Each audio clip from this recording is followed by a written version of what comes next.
அனைவருக்கும் வணக்கம். இன்னைக்கான ஜோதிட பதிவில் ஆட்டத்தையே ஆரம்பிச்சிருக்காரு சனி பகவான் அப்படின்னு தாங்க சொல்லணும். ஏன்னா இன்று முதல் பார்த்தீங்க அப்படின்னா இந்த ராசிக்காரர்களுக்கு தங்களுடைய வாழ்க்கையை தடம் புரள போகின்றது அப்படின்னு சொல்லலாம். அதிலும் குறிப்பிட்ட இந்த ராசிக்காரர்களுக்கு மிகப்பெரிய அளவில் வாழ்க்கையில் துரதிர்ஷ்டம் துரத்தக்கூடிய ஒரு வாய்ப்பாக அமைய பெற்றிருக்கிறது சனி பகவானால் அப்படின்னு தான் சொல்லணும். அந்த ராசிக்காரர்கள் யார் அப்படிங்கிறத பார்க்க போகிறோம். அதில் முதல் ராசியாக நம்ம பார்க்க போகிறது பார்த்தீங்க அப்படின்னா மேஷ ராசிக்காரர்கள். மேஷ ராசிக்காரர்களை பொறுத்த வரைக்கும் 7.5 சனியினுடைய முதல் கட்டமான விரய சனி தொடங்கக்கூடிய ஒரு காலகட்டங்க. இந்த காலகட்டத்தை பொறுத்த வரைக்கும் தங்களுடைய வாழ்க்கையில பார்த்தீங்க அப்படின்னா மிகப்பெரிய அளவில் இதனுடைய தாக்கம் வெளிப்படும் அப்படின்னு சொல்லலாம்.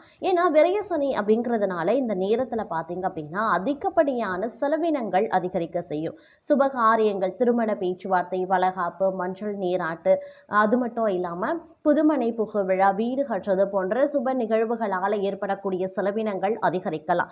அதே நேரம் மற்றொரு புறம் மருத்துவ செலவுகளும் தங்களுக்கு அதிகரிக்க வாய்ப்புகள் அதிகபட்சமாகவே இருக்கின்றது. அப்படிங்கிறதுனால செலவினங்கள் விஷயத்துல நீங்க ரொம்பவே உஷாராக இருக்கணும். அதே நேரம் என்ன செலவு பண்ணுறோம், எதற்காக செலவு பண்ணுறோம் அப்படிங்கிறத பட்ஜெட் போட்டு திட்டமிட்டு செலவுகளை மேற்கொள்ள பாருங்கள். ஏன்னா கையிருப்பு கரையலாம், சேமிப்பு கரையலாம், உங்களுடைய வங்கி இருப்பு கரைய ஆரம்பிக்கும். கொஞ்சம் கொஞ்சமாக உங்ககிட்ட இருக்கக்கூடிய அனைத்து விதமான பணமும் பார்த்தீங்க அப்படின்னா கரைய ஆரம்பிக்கும். ஏன்னா அந்த அளவுக்கு செலவினங்களை இந்த சனி பகவான் தங்களுக்கு ஏற்படுத்த போகிறாரு.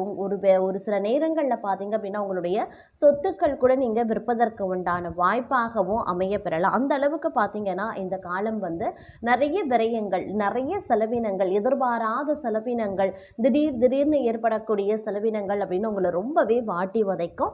அதனால முடிஞ்ச வரைக்கும் பார்த்தீங்க அப்படின்னா ஆரோக்கிய விஷயத்துல, குடும்பம் ரீதியா ரொம்பவே கவனமாக இருங்க. தேவையில்லாத பகைமையை உறவுகளிடத்திலையும் நண்பர்களிடத்திலையும் வளர்த்து கொள்ளாதீங்க. அடுத்த ராசி பார்த்தீங்கன்னா சிம்மம். சிம்ம ராசிக்காரர்களை பொறுத்த வரைக்கும் இது அஷ்டம சனியாக தொடங்குது. அதனால இந்த காலம் உங்களுக்கு ரொம்பவே சவாலான ஒரு காலகட்டமாகவே இருக்கும். இந்த நேரத்தில் எல்லா விதத்திலையும் இருந்தும் நீங்கள் பிரச்சனைகளை எதிர்கொள்வீங்க. குடும்பம் ரீதியாக, கணவன் மனைவி ரீதியாக, உத்தியோகம் ரீதியாக, தொழில் வியாபாரம் ரீதியாக அப்படின்னு சுற்றி உங்களை சுற்றி இருக்கக்கூடிய அத்தனை சூழல்களும் பார்த்தீங்க அப்படின்னா பிரச்சனையை கொண்டு வருவதாகவே இருக்கும். அப்படிங்கிறதுனால கொஞ்சம் நீங்கள் கவனத்தோடு கனிவோடு நடந்து கொள்ள வேண்டியது முக்கியமான ஒன்று அப்படின்னு நான் சொல்லணும். முடிஞ்ச வரைக்கும் இந்த காலகட்டம் அப்படிங்கிறது மிகப்பெரிய அளவில் சவால்களையும் போராட்டங்களையும் நீங்கள் எதிர்கொள்ள வேண்டியதாகவும் இருக்கலாம். அப்படிங்கிறதுனால ரொம்ப ரொம்ப கவனத்தோடு நீங்கள் நடந்து கொள்வது அவசியமாகிறதுங்க. முடிஞ்ச வரைக்கும் இந்த காலகட்டங்களில் ரொம்பவே நீங்கள் உஷாராக செயல்பட வேண்டியதும் முக்கியமான ஒன்று அப்படின்னு நான் சொல்லணும். அதே நேரம் இந்த காலகட்டத்தில் என்னென்ன விஷயங்கள் நீங்கள் சிறப்பு கவனத்தை செலுத்தணும் அப்படின்னா உறவுகள் சம்பந்தப்பட்ட விஷயத்திலையும் கணவன் மனைவி சம்பந்தப்பட்ட விஷயத்திலையுமே நீங்கள் உஷாராக செயல்பட பாருங்க. ஏன்னா இதன் மூலமாக நிறைய பிரச்சனைகளை நீங்கள் உறவுகளுக்குள்ளே எதிர்கொள்வீங்க. இது பகைமையை வளர்க்கலாம். இந்த பகைமை உங்களுடைய எதிர்காலத்தில் மிகப்பெரிய விபரீதங்களையும் பிரச்சனைகளையும் ஏற்படுத்தலாம். அதனால ரொம்பவே கவனத்தோடு இருக்க வேண்டியது அவசியம். உத்தியோகம் ரீதியாக ரொம்ப ரொம்ப நீங்கள் கவனமாக இருக்கணும். வேலைகளில் அதிகப்படியான பிரச்சனைகள், சவால்களை நீங்க எதிர்கொள்ள வேண்டியதாக இருக்கும். உயர் அதிகாரிகள், சக பணியாளர்கள் அப்படின்னா உங்களை சுற்றி வெறும் பிரச்சனைகளாக மட்டுமே இருக்கும். நிம்மதியா வேலை செய்ய முடியாது, வேலை பளு அதிகரிக்கும். அதனால கொஞ்சம் நீங்க கவனத்தோடு இருக்கிறது ரொம்ப ரொம்ப நல்லது அப்படின்னு நான் சொல்லணும். முடிஞ்ச வரைக்கும் இந்த காலகட்டம் அப்படிங்கிறது நீங்கள் உஷாராக செயல்பட வேண்டிய ஒரு காலகட்டம். அப்படிங்கிறதுனால ரொம்பவே நீங்கள் கவனத்தோடு இருந்து கொள்வது அவசியமான ஒன்று அப்படின்னே கூட சொல்லலாங்க. அதே நேரம் இந்த காலகட்டத்தில் வெளியூர் வெளிநாட்டு பயணங்கள் நீங்கள் ரொம்ப கவனத்தோடு இருக்கிறது அவசியமான ஒன்று அப்படின்னே கூட சொல்லலாம். முடிஞ்ச வரைக்கும் இந்த நேரத்தில் ரொம்பவே நீங்கள் கவனத்தோடு இருக்கிறது நல்லதுங்க. அதே நேரம் தனுசு ராசிக்காரர்கள் அப்படின்னு எடுத்துக்கிட்டோம்னா உங்களுக்கு இந்த காலம் ரொம்பவே சிரமங்களை கொடுக்கக்கூடிய ஒரு காலகட்டங்க. இந்த காலத்தில் அர்த்தாஷ்டம சனி உங்களுக்கு தொடங்குறதுனால மிகப்பெரிய அளவில் உறவுகளில் வந்து சிக்கல்கள் எழலாம். அதே நேரம் வந்து செலவினங்களும் வந்து உங்களுக்கு அதிகரிக்க செய்யலாம். வாகனம் பழுது பார்க்கறது, வீட்டை பழுது பார்க்கறது போன்ற செலவினங்கள் அதிகரிக்க செய்யலாம். மருத்துவ செலவுகள் அதிகரிக்க செய்யலாம். நிறைய விஷயங்கள்ல மாற்றங்கள் வந்து ஏற்படுவதற்கான வாய்ப்பு வந்து அதிகபட்சமாகவே இருக்கின்றது அப்படின்னு சொல்லலாம். அதே மாதிரி பூர்வீக சொத்துக்கள்ல தகராறுகள், பிரச்சனைகள் எழும். வம்பு வழக்குகள்ல சிக்கிக் கொள்வீங்க. இந்த மாதிரி வந்து நிறைய எதிர்பார்ப்புகள் வந்து உங்களுக்கு பிரச்சனையாக மாறக்கூடிய வகையில் இருக்கிறது அப்படின்னு தான் சொல்லணும். அதே நேரம் பொருளாதார ரீதியாக ரொம்பவே நெருக்கடிக்கு ஆளாவீங்க. அத்தியாவசிய செலவுகளுக்கு கூட கையில் வந்து உங்கள்கிட்ட பணம் இல்லாத ஒரு சூழ்நிலை உருவாகலாம்.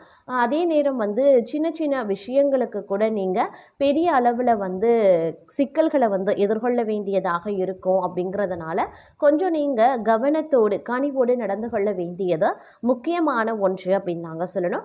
முடிஞ்ச வரைக்கும் இந்த காலகட்டங்களில் ரொம்பவே நீங்கள் வந்து உங்களுடைய உறவுகள் சம்பந்தப்பட்ட விஷயத்திலையோ இல்லைன்னா உங்களுடைய தொழில் வியாபாரம் சம்பந்தப்பட்ட விஷயத்திலையோ வந்து அதிக கவனத்தை செலுத்துறது அப்படிங்கிறது வந்து ரொம்பவே நல்லது அப்படின்னு சொல்லலாம். இந்த நேரம் ரொம்பவே நீங்கள் எச்சரிக்கை உணர்வுடன் இருக்க வேண்டியது மட்டும் இல்லாமல் நிதானத்தையும் பொறுமையையும் கடைபிடிக்க வேண்டியதும் முக்கியமான ஒன்றுங்க.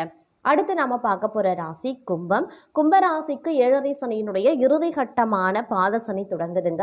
அதனால இந்த நேரம் நீங்க ரொம்பவே கவனமா இருக்கணும். கை கால்கள்ல வலி, உடல் உபாதைகள் ஏற்படலாம். அதுவும் கால்கள் சம்பந்தப்பட்ட நிறைய பிரச்சனைகளை நீங்க எதிர்கொள்வீங்க. காலில் அடிபடுறது, கால் வலி, மருத்துவ செலவுகள் ஏற்படுறது அப்படின்னு நிறைய விஷயங்களை நீங்க எதிர்கொள்ள வேண்டியதாக இருக்கும். அதனால ஆரோக்கியத்துல ரொம்ப கவனமா இருங்க. வண்டி வாகனங்கள்ல செல்லும் போது உஷாராக இருங்க. குடும்பம் ரீதியா தாழ்வுகள் இருக்கும். பொருளாதார ரீதியான சிக்கல்களை சந்தித்தாலும் பெரிய அளவில் பாதிப்புகள் இல்லை அப்படின்னு சொன்னால் கூட அவ்வப்போது பார்த்தீங்கன்னா அத்தியாவசிய தேவைக்கு கூட பணம் இல்லாத சூழ்நிலை ஒரு சில நேரங்களில் உருவாகும். அப்படிங்கிறதுனால கொஞ்சம் நீங்கள் கூடுதல் கவனத்தோடு இருந்து கொள்வது ரொம்ப ரொம்ப அவசியம். அதே நேரம் வந்து வங்கி இருப்பு கணிசமாக குறைய ஆரம்பிக்குங்க. அதனால செலவினங்களில் திட்டமிட்டு பட்ஜெட் போட்டு செலவுகளை மேற்கொள்ள பாருங்க. வெளியூர் வெளிநாடு செல்லணும் அப்படின்னு விருப்பப்படுறீங்கன்னா அது இந்த காலத்தில் தள்ளி வைக்கிறது நல்லது. அதே மாதிரி பிரயாணங்கள் அடிக்கடி செல்ல நேரிடும். அதனால எடுத்து செல்லக்கூடிய உடைமைகள் மீது கண்ணும் கருத்துமாக இருங்க. இல்லைன்னா களவு போகவோ, நஷ்டங்கள் ஏற்படவோ, அலைச்சல்கள் உருவாகவோ வாய்ப்புகள் அதிகபட்சமாகவே இருக்கிறதுங்க. இந்த நேரத்தில் பெரும்பாலும் உடல் உபாதைகளால் பாதிக்கப்படுவீங்க. அதே மாதிரி பிரயாணங்களால் அதிக சிரமங்களுக்கு உள்ளாவீங்க. அப்படிங்கிறதுனால ரொம்பவே நீங்கள் கவனத்தோடு இருக்க வேண்டிய ஒரு காலகட்டம் அப்படின்னு நாங்கள் சொல்லணும். முடிஞ்ச வரைக்கும் இந்த காலகட்டத்தில் அதிகமான நன்மையை அடையணும் அப்படின்னா கொஞ்சம் நீங்கள் கனிவோடு கவனத்தோடு நடந்து கொள்வது ரொம்ப ரொம்ப நல்லது அப்படின்னு சொல்லலாம். இந்த நேரத்தில் வந்து திட்டமிட்டு செயல்படுவது அப்படிங்கிறது அவசியமான ஒன்றுங்க. முடிஞ்ச வரைக்கும் உஷாராக இருங்க. ஏன்னா இந்த காலம் முழுவதும் நீங்கள் ரொம்பவே கவனத்தோடு இருக்க வேண்டிய ஒரு காலகட்டங்க. அதனால உங்களை பொறுத்த வரைக்கும் குடும்பமாகட்டும் வெளியிடங்களாகட்டும் ரொம்பவே கவனமாக இருங்க. பேச்சில் வந்து அதிக கவனத்தை செலுத்துறது ரொம்ப ரொம்ப நல்லது. அடுத்த ராசி பார்த்தீங்கன்னா மீனம். மீன ராசிக்கு ஜென்மசனி காலம் அப்படின்னு அழைக்கப்படக்கூடிய இந்த காலகட்டத்தில் பொறுமை அப்படிங்கிறது ரொம்ப அவசியமான ஒன்று. எல்லா விஷயத்திலையுமே நீங்கள் பொறுமை காக்க வேண்டியது முக்கியமான ஒன்று. நீங்கள் வேலை செய்கிறீங்க, இல்லை தொழில் பண்ணுறீங்க, வியாபாரம் பண்ணுறீங்க, எதுவாக இருந்தாலும் நீங்கள் பொறுமையாக இருக்கணும். அதே மாதிரி குடும்பம் ரீதியாகவும் நீங்கள் பொறுமையாக இருக்கணும். குடும்பத்தில் சதா உங்களுக்கு பிரச்சனைகள் எழலாம். கணவன் மனைவிக்கு இடையில பிரச்சனை, தாய் தந்தையருடன் பிரச்சனை, இந்த மாதிரி சகோதரர்கள் சகோதரிகளுடன் பிரச்சனை அப்படின்னு சொல்லி குடும்பத்திலையும் வந்து சதா பிரச்சனைகள் வந்து விவாதங்கள், கருத்து வேறுபாடுகள் எழுந்து கொண்டே இருக்கும். அதே மாதிரி உத்தியோகம் ரீதியாக வேலை பளு அதிகரிக்கிறதுனால டென்ஷன், கோபம் எழலாம். சக பணியாளர்களுக்கு மத்தியில் வந்து விவாதங்கள் எழலாம். உயர் அதிகாரிகளுக்கும் உங்களுக்கும் கருத்து வேறுபாடுகள் எழலாம். இந்த மாதிரியான நிறைய விளைவுகள், நிறைய பிரச்சனைகளை நீங்கள் எதிர்கொள்ள வேண்டியதாக இருக்கும். அப்படிங்கிறதுனால கொஞ்சம் கூடுதல் கவனத்தோடு எச்சரிக்கை உணர்வோடு நடந்து கொள்ள வேண்டியது முக்கியமான ஒன்று அப்படின்னு நாங்கள் சொல்லணும். இந்த நேரத்தில் ரொம்பவே உஷாராக செயல்பட பாருங்க. நிதானத்தை கடைபிடிக்க பாருங்க. உடல்நல கோளாறுகள் அவ்வப்போது ஏற்பட்டு நீங்கும். அப்படிங்கிறதுனால ஆரோக்கிய விஷயத்திலையுமே சிறப்பு கவனத்தை செலுத்த பாருங்க. அதே மாதிரி இந்த நேரத்தில் வந்து ஒரு பெரிய பெரிய ஒப்பந்தங்கள் கையெழுத்தாக ஆரம்பித்தாலும் நல்லா படித்து பார்த்துட்டு அந்த ஒப்பந்தங்களில் என்ன இருக்குது அப்படிங்கிறத தெரிஞ்சுக்கிட்டு நீங்கள் கையெழுத்து போடுறது நல்லது. அவசர புத்தி உங்களுக்கு பெரிய பிரச்சனையை உண்டாக்கிடும். அப்படிங்கிறதுனால கொஞ்சம் கூடுதல் எச்சரிக்கை உணர்வுடன் இருக்க இருக்கிறது ரொம்ப ரொம்ப நல்லதுங்க. இந்த காலம் வந்து ரொம்பவே நீங்கள் உஷாராக இருக்க வேண்டிய ஒரு காலகட்டம் அப்படின்னு தான் சொல்லணும். அதனால் முடிஞ்ச வரைக்கும் ரொம்ப கவனத்தோடு இருக்கிறது அவசியமான ஒன்றுங்க.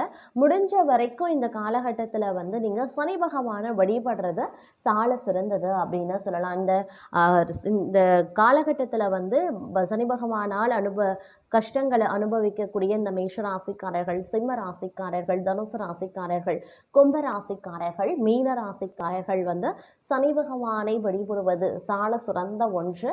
சனிக்கிழமை தோறும் சனி பகவானை வழிபடுங்க. உங்களுக்கு அனைத்துமே வந்து சனி பகவானினுடைய தாக்கம் குறைந்து உங்களுக்கு நன்மைகள் ஏற்பட வாய்ப்புகள் அதிகபட்சமாகவே இருக்கின்றது.